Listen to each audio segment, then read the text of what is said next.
desafios. Lembro-me que Tancredo se impressionara, presidente Sarney, com a imagem que André Morot fizera da morte de De Gaulle, a de um grande carvalho que se abatia. Nós podemos dizer que a morte de Itamar é como a queda de um grande jequitibá, árvore soberana da mata mineira, a que pertence a sua Juiz de Fora. É árvore que não se curva sob o vento e raramente se quebra.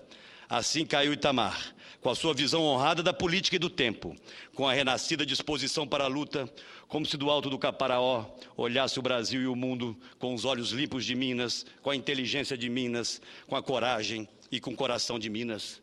Registro, por último, senhoras e senhores senadores, governador Eduardo Azeredo, o quanto foi inspirador acompanhar nestes poucos meses de convivência neste plenário a energia, a garra e, como lhe era natural, a serena integridade com as quais Itamar exerceu sua última função pública.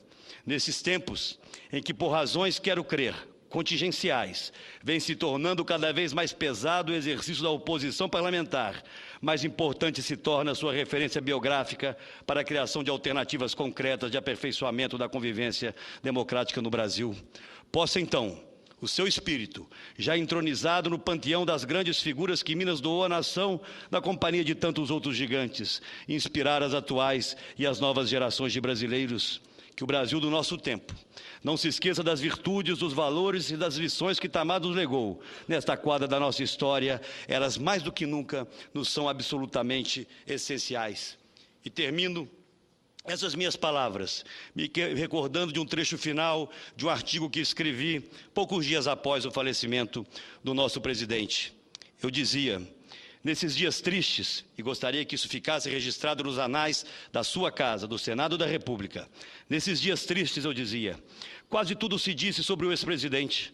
Lembramos a sua personalidade única, a retidão do caráter, a coragem política, a sua integridade e a sua intransigência contra os valores éticos e morais e o papel central que desempenhou à frente da presidência da República. Tudo isso é verdadeiro, mas a verdade não se resume a isso. Precisamos reconhecer a legitimidade da mágoa que Itamar carregou consigo durante muito tempo, fruto das incompreensões e da falta de reconhecimento à sua real contribuição ao país.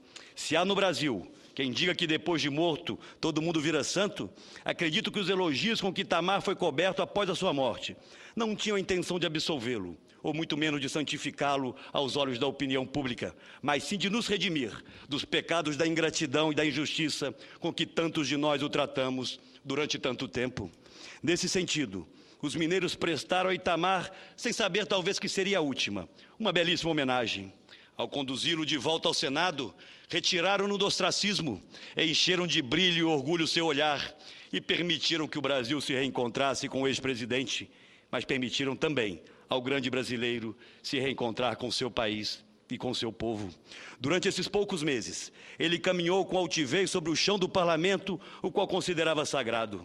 Seus passos foram guiados pelo sentimento de urgência que move aqueles que, verdadeiramente compreendidos com o país, sabem que os homens podem às vezes esperar, mas a pátria jamais.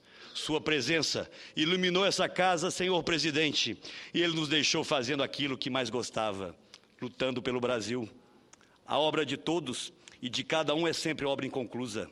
De tudo que vou guardar comigo, levarei sempre a lembrança do sentido preciso que ele tinha da nossa transitoriedade. E naqueles dias voltou-me à memória um trecho antigo que dizia: dizem que o tempo passa, o tempo não passa, o tempo é margem, nós passamos, ele fica. Pena que alguns estejam passando por nós e seguindo em frente tão depressa, quando ainda seriam tão necessários. Muito obrigado.